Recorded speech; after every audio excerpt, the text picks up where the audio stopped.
Greetings and welcome to the Transform Podcast. This is episode 32.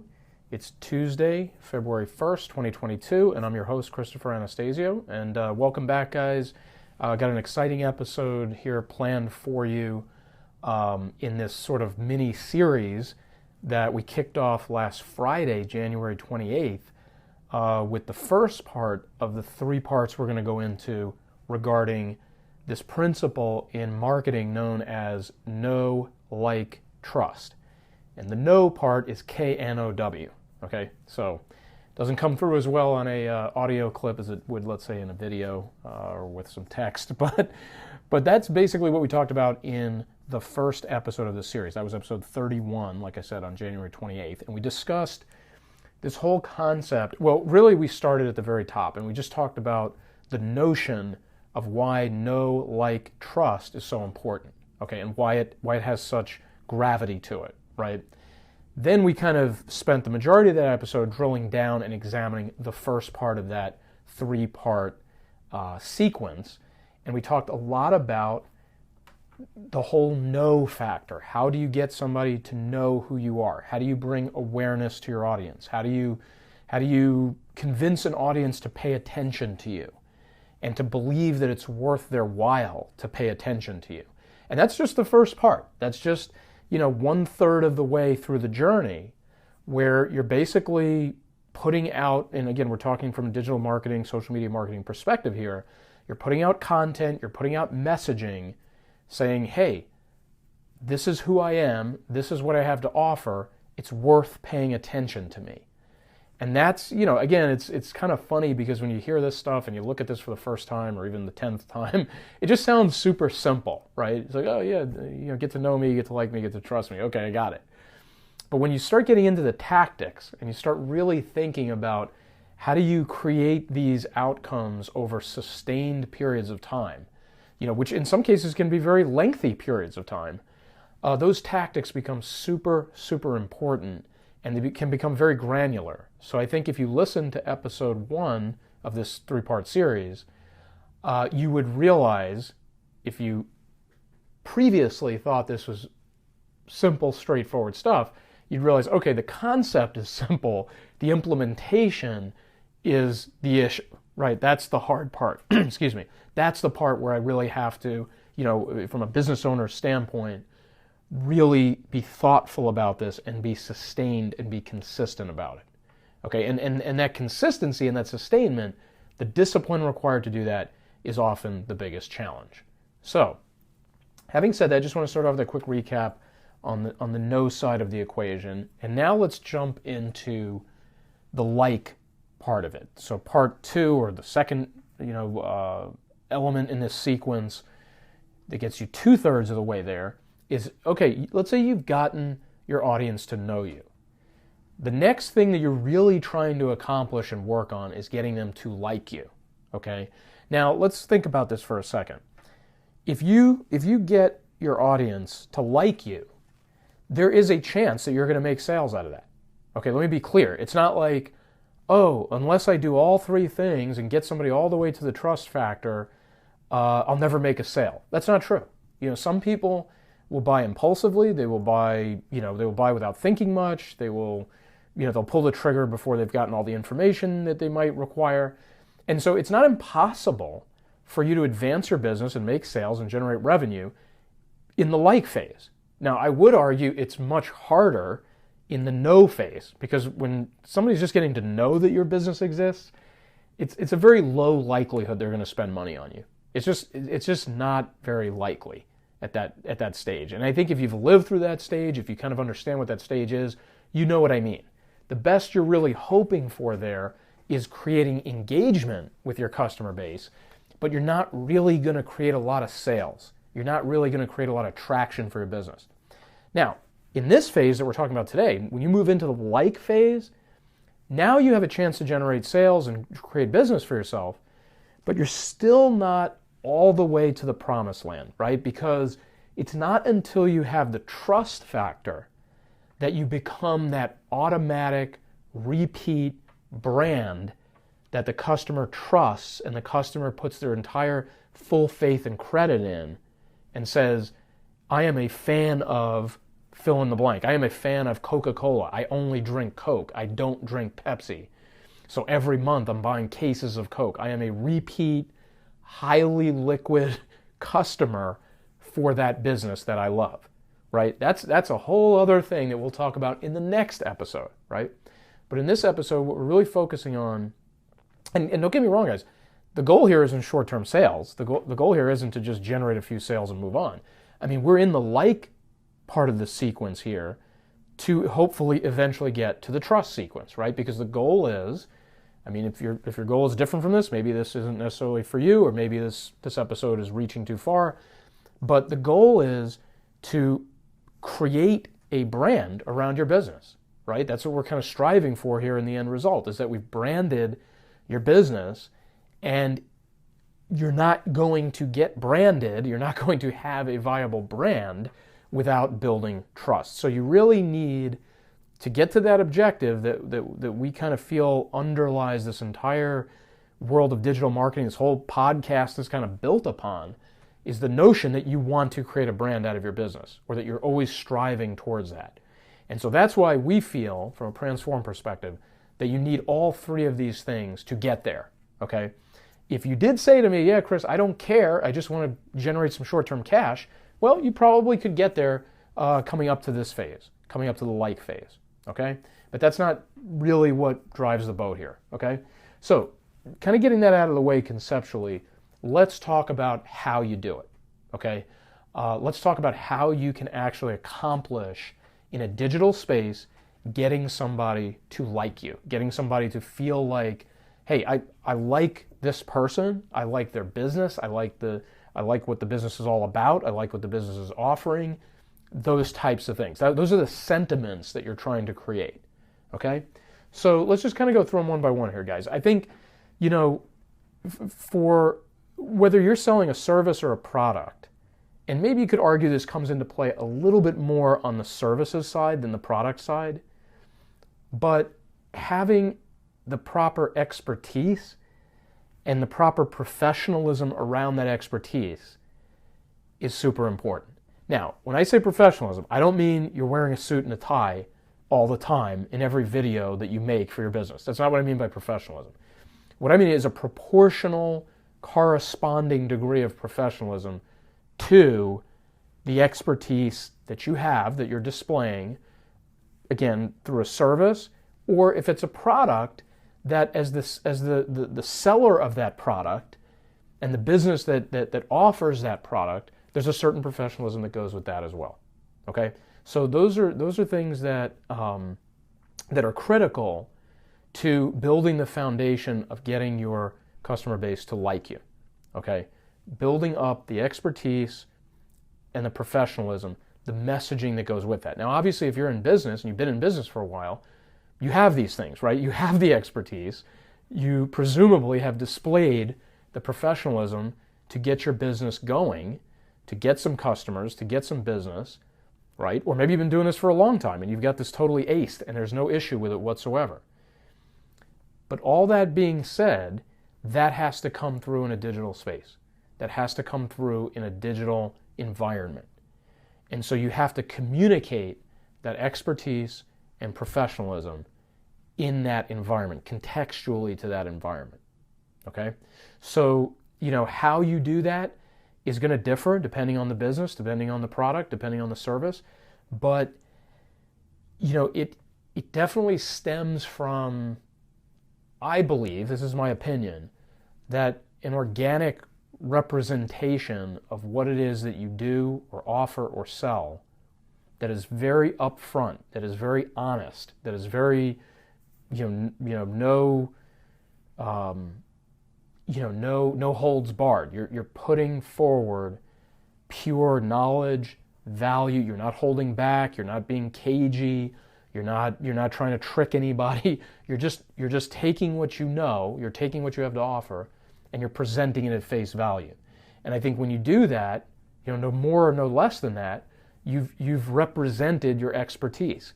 You've represented the most professional packaging to that expertise. I mean, think about it. If you stop short, you sound like you're holding something back and like you're trying to entice somebody to, to let's say overextend themselves to learn more about your business or your service or your product, right? If you go past that point, you're just over the top in the way that you present your product or your service, you can scare people off, right? You can make them feel like you're being too salesy, too pushy, whatnot. Okay, so I think, in some cases this is going to be as obvious as it gets, and maybe in other cases it could be a little bit more of a head scratcher, like, hey Chris, I don't really know exactly what it looks like for me to be, let's say, professional around the products I sell. But I think that you have to just kind of go down to the root, sort of foundation of the thing that you're selling or offering, and just present it in a raw and honest and unvarnished sort of way. And the process of doing that establishes your expertise. The process of doing that is being professional. So hopefully that helps a little bit. I think there's an aspect to this, guys, that can be a little bit nuanced. It can be a little bit like, hey, I won't know it until I see it. I have to try different things. I have to try different types of medium to put content out on it. I have to try writing about my offering. I have to try speaking about it in audio. I have to try videotaping certain things about it. And you'll just kind of tease it out, and you'll see what feels authentic, what feels right, and you'll go from there and you'll build on it. It's not necessarily going to be perfect it's never going to be perfect. We don't strive for perfection, but we're always working to give the best, to kind of put forward the best possibility that we can, right? And so I think that in those iterations and that testing and that experimenting, you will get there and you will be able to package your expertise, what you're good at, what you're selling, what you have to offer that you completely believe in, and it will start to shine through. Okay? So that's really, kind of on the expertise professionalism side, but it kind of leads into a point that I made just a moment ago about authenticity. So, and I think we can kind of treat this by itself for a moment, because the expertise, to be honest with you guys, the expertise and the professionalism, I see it more as the business side. I see that more as you putting forward the business, right? When we talk about authenticity and personality, we're talking about you putting yourself forward. So you as the face of that business or that brand, if you don't approach it in the most authentic, honest, personality-driven, and that's unique to everybody because we all have a different personality. If you don't approach it that way and you don't present it that way, it's going to show up. It's going to absolutely come through that you're being inauthentic. And it'll just find its way to the surface. I mean, whether it's, you put out content one way and then the person talks to you, and when they're talking to you, they realize you're not like you were in the video, or if you say things and promise things in your content that then when they talk to you, you're not delivering on those things or you're not offering those things. Whatever the mechanism is, if you're not being authentic and you're not putting forward who you are, just as if you were not talking to that camera, just as if you were not typing on that keyboard, you're just being yourself and you're flowing that through those media, that's the only way to approach it. If you cannot approach it that way, if you cannot be authentic and show your personality, then yeah, we may have found an argument for you to just not even bother with the digital space, because it's just not going to resonate. It's just going to end up being a waste of time. So you have to really kind of be introspective about that a little bit and say, okay, what do I, who am I in relation to this business, and how do I just find a way to set aside all the hang-ups, all the psychology, and literally just present myself as I am through these media and let people get to know me that way.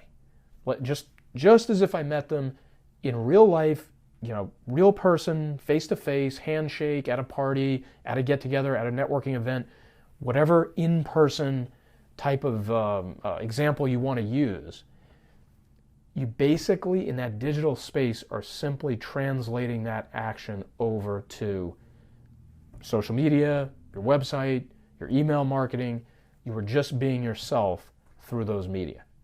And there's no other way to be. So this isn't like, this isn't an optional hack for you to do better at getting people to like you. It's like the only chance you have is if you can be authentic and you can show your personality. Okay?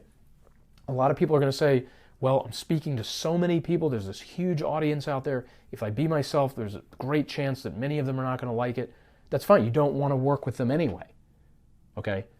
You don't want to work with them anyway. It's not going to be a nurturing long-term business client relationship anyway. You're trying to find, in the masses that are out there on the internet, you're trying to find the segment that is responsive to you, that is your ideal client, that is your perfect client. Okay? And so that's really the only thing you are looking for. And in many ways, you being yourself and showing your personality is going to winnow down that field. It is going to be the thing that winnows down that field into the best possible cross-section of potential clients that you could hope for. Okay? So I think, and everybody who's been in business for at least a little bit of time or more knows that one of the worst outcomes you can have is jamming a round peg into a square hole. And I'm particularly talking on the services side here now, and this is maybe as applicable to the product side. But where you start working with somebody that's just not a fit, but you just wanted to get the business or you just wanted to generate the revenue, and it just turns into a long-term headache. It just turns into a bad, sour relationship, and it's like, geez, I wish I never took this person on as a client. Okay, so for all you services businesses out there, you probably know what I'm talking about, okay? So that's how you avoid that, is through the authenticity and the personality, because it will lure in, it will attract in the right people, okay? So just building upon that, just, kind of another tactical level extension of being authentic and showing your personality is to tell stories, is to relate things about yourself that are 100% unique to you. If you're a lawyer, there's lots of other lawyers out there. If you're an accountant, there's lots of other accountants out there. If you sell flowers, there's lots of other, florists out there.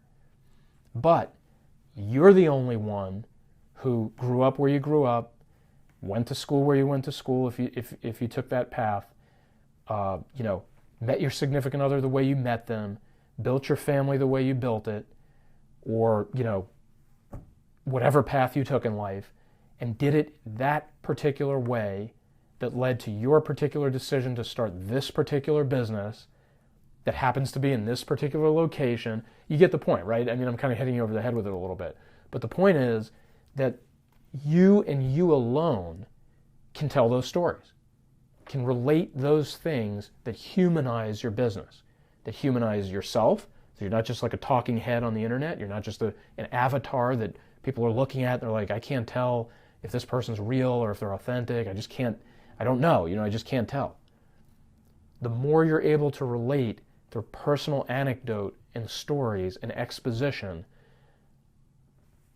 the more chance you have for them to like you. Now, not everything's going to be about you and you alone. It's not going to be like, hey, here's another story about my college days, or here's another story about, when I set up my entity structure for my business. I mean, it's not quite that ridiculous, right? It's some of that stuff about you as a person, but it can also be very relatable stories about the business itself, about the journey, about the setbacks, about the obstacles, about the tough times, about, the wins, the losses, the big events, the big milestones, the goals that you have for the business, your business's vision, okay, and how you developed it, where it came from, where the motivation comes from to help people with the thing that you help them with or the product you offer them. So the stories don't have to be all about, I grew up on Main Street in 1980. They can be more than that, and they can be more business oriented than that. But they have to be story based, and they have to have an ability to communicate a unique set of circumstances. So that's why I specifically use the word stories. Okay. So another tactic that you can sort of lace throughout a lot of these other tactics that I'm talking about or have mentioned and I'm going to mention is positivity, optimism, an upbeat nature to your content, to the messaging that you put out, to the ads that you run, to the emails that you send. I think that in order to be liked, oftentimes your audience has to see hope and a goodness to the outcome that they're seeking they have to anticipate that. If all of your messaging is completely negative and completely dire, just from a human instinct perspective, you will repel clients, you will repel customers, because we can only take so much of that. Right now, I'm not saying you're never going to use a little bit of an arm twist in your messaging. I mean, you could run a message like, hey, if you don't submit your taxes by April 15th, the government's going to be after you. That's kind of a factual statement, right? So I don't mean, you'll never use a little bit of fear-based messaging. I mean, for some people, they'll never use it, and that's fine. Others can find a way, I think, to strategically work it into their overall messaging, and it can be helpful, it can be useful. But I think that when you think about the tonality that you assume across all of your, across all of your marketing, the real key is to try to maintain as much positivity and optimism as you possibly can. Just try to maintain a consistent, constant message of positivity. And, if you're not doing that, I think if you kind of look back across all of your, if you look back at all of the stuff you've put out and you can see that you haven't been doing that, you probably can trace that back to your business not realizing its potential. Because I think that's the sort of thing that wears people down and wears down the potential for your business to grow its client base. Okay, so really you have to constantly think, even in the marketing that you come up with, it's maybe not always, like I said, maybe there is some urgency type stuff, maybe there is some fear-based stuff, but the outcome and what you can bring them and what you can deliver them, I think has to have a positive quality to it. It has to have a positive result associated with it. Okay? And again, I think, this is going to, for everybody who's listening to this and knows their business better than anybody else, you're going to know how well you're doing this, if you're doing it at all, and you're going to know how to improve it if you're not doing it. Okay, I think just kind of being aware of it, if you weren't before this podcast, you're going to be able to go back and look and say, okay, wait a second. I can see how, just the constant flood of negative emails or the constant, flow of negative posts on my social media feed, or, it's limiting me, or it's literally turning prospects into non-prospects, or it's turning clients into ex-clients. Okay, but I definitely encourage you to look very, very closely at how that messaging is unfolding over time throughout those different media that you employ digitally for your business. And just think about it. I mean, a lot of times, guys, when there's any confusion about this stuff, just think about real life. Like, just think about, who do you like to hang around? Who do you like to be friends with? Which family members do you like to be around? Do you like to be around negativity? Do you like to be around positivity? Do you like to be around people who have a hopeful outlook for the future? Or do you like to be around people who think the sky is falling all the time? I mean, this is just kind of basic stuff, guys. I mean, the digital world, it can be daunting from a technology perspective. It can look a little different. It can feel a little different in some regards. But from a sentiment standpoint, there's not much change there. And getting your audience to like you and like what you're messaging to them, it's the same thing as if you met them in person and if you were kind of dealing with them on a face-to-face basis. Okay, so just keep that in mind. Think about that as you go along. Okay, so something we talked about a little bit, going on to our next tactic here. Something we talked a little bit about in the no segment from the prior episode was about, managing your digital community online with consistency, with regard. If people are engaging with your content, you don't ignore them, right? And by not ignoring them, by not turning away from them, you're gonna get them to know you, right? That was part of that episode. And that was part of that segment of this sequence. You say, well, what's the difference now? Because it's kind of the same thing, right? Like I'm supposed to engage with my community. I'm supposed to respond to their comments. I'm supposed to answer their questions. Well, yes, it is in some sense a continuation. But the key is, the longer you do it, the more consistent you achieve it, you turn the knowing into the liking. So it's not necessarily a change in tactic, but it's a sustainment and a discipline and a repetition that converts the one sentiment to the other. Now, my digital mentor, unofficially speaking, Gary Vaynerchuk, talks ad nauseum about how during the height of Twitter in the late 2000s, before Instagram kind of took over in 2010, he made sure to respond to every single direct message, every single mention, every time he came up, every time he was mentioned on that platform, he responded to it. And let me say this. When he first started to do it, nobody knew who he was. They were just like, hey, who's this guy who's tweeting all this stuff and responding? Then, after doing it hundreds and hundreds of times, they knew who he was. They're like, oh, that's Gary Vaynerchuk. That's the wine guy sending out all kinds of tweets. Then after doing it thousands of times, they liked him. And they said, wait a second. That guy, if you write that guy on Twitter, he responds to you. If you ask him a question about wine, he answers your question. If you ask him how he's doing XYZ in his business, he'll send you an answer. I like that guy. Not everybody responds. He responds. Okay, so you see that? So his tactic didn't change, but his tactic remained sustained and constant over time. He never wavered from it. He never stopped doing it. He never turned away from that tactic of saying, hey, this is the right way to operate on this platform. Okay? So, responding to comments, answering questions, constantly showing up will eventually turn people who know you into people who like you.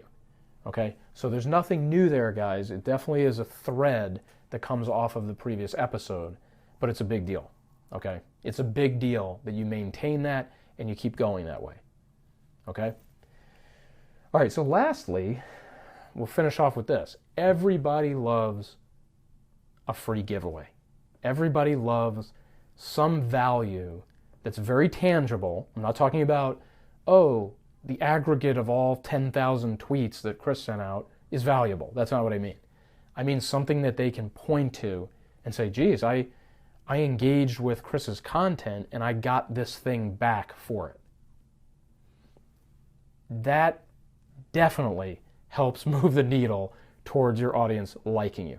So for example, let's talk the product side. Hey, if you buy my product, your first purchase, I'm going to throw in a free gift.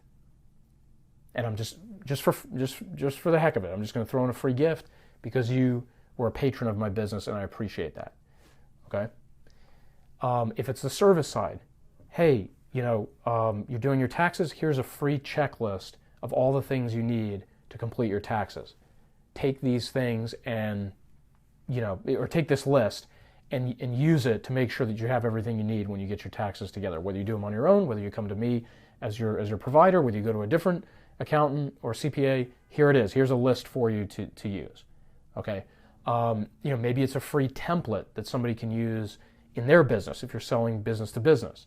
Whatever the case may be. If you're a lawyer and you help people set up entities, you offer free articles of incorporation that they can use to set up their entity or whatever, free meeting minutes templates. Okay? I'm kind of being a little bit inexact here, but you get the point. You provide something relevant to your expertise that gives them value, and it's very, very tangible. And by tangible, it could be software, it could be a file on your computer, but it's discrete. It's a singular thing or things that they can point to and say, wow, so-and-so, with no expectation of business, like didn't solicit me, didn't ask for the sale, didn't push me down the funnel any further. They just said, hey, thanks for coming across my page, or thanks for interacting with me online. Here's something for free. Here's something that I want to provide you as value. Okay, so that is absolutely critical that you look for opportunities like that. Now, you're not going to do that all the time. You're not going to do that every single time they come to you, or you'll probably be out of business, or you'll spend all your time creating free giveaways.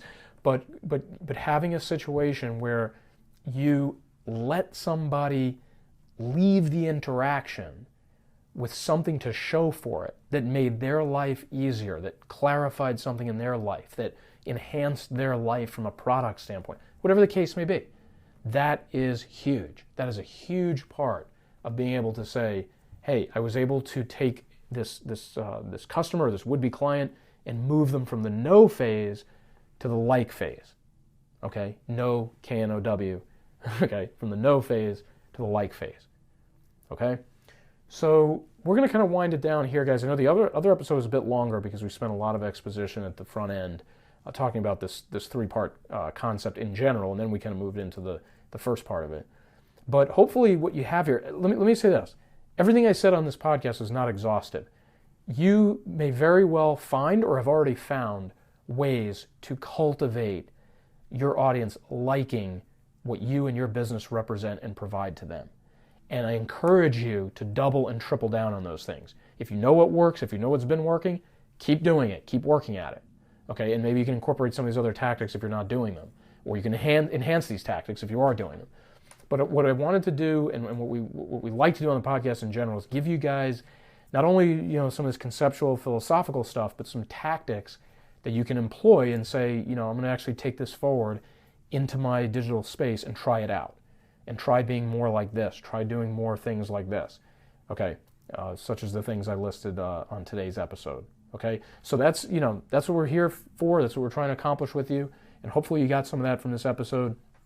Of course, the reality is you can always go a level deeper. I mean, we could sit here and we could actually create the social media posts together that hopefully get businesses to like you. Obviously, we're not going to do that. We can't be that prescriptive, and we wouldn't try to be. We would only be doing that sort of thing if we developed a working relationship and we had your account, and we started to look at your messaging and the assets that you have digitally, and then we would go down to that level of granularity and say, okay, here are certain messaging angles and campaigns and wording and copywriting that we can use to get your message across. So of course, if you're interested in that, you can always contact us and let us know. But for the most part, what we really want you to be able to do is take value away from this discussion. Okay? So what we're going to do, guys, is wrap up here, and we're going to come back in the next episode. 99% positive the next episode will be part 3, might be something in between. But we're planning for episode 33 later this week to complete the trifecta, and we'll talk about the trust factor and how important that is to brand. Okay, the concept of brand. All right, guys, so thanks again for listening. Super appreciate it. Super appreciate you guys following our podcast, liking us, sharing it, subscribing, the whole gamut. Check us out on Facebook and LinkedIn. Check out the website, transform.com. And check out our YouTube channel. I haven't really mentioned that as much as I should. The YouTube channel, currently, we're taking these episodes, we're putting them up there visually. You can kind of see the text coming on the screen. So there's at least some visuals there for you, and you can kind of read the text at the same time that you're listening to me. So definitely check out the Transform YouTube channel as well. And of course, over there in the description, you may find some of these links that I refer to, and some of these textual references. You can more easily grab them off of there than, let's say, some of the other platforms, or certainly off of the podcast. Okay, guys. Well, thanks for listening again. We'll be coming back to you later this week, episode 33. Super excited to do that one and close out this trilogy. Hope you guys have a great night, and we will talk to you. Today's Tuesday. We'll talk to you Thursday, most likely. Could be Friday, but more than likely we'll have another episode up on February 3rd. Okay, guys. Thanks again, and we'll talk soon. Bye-bye.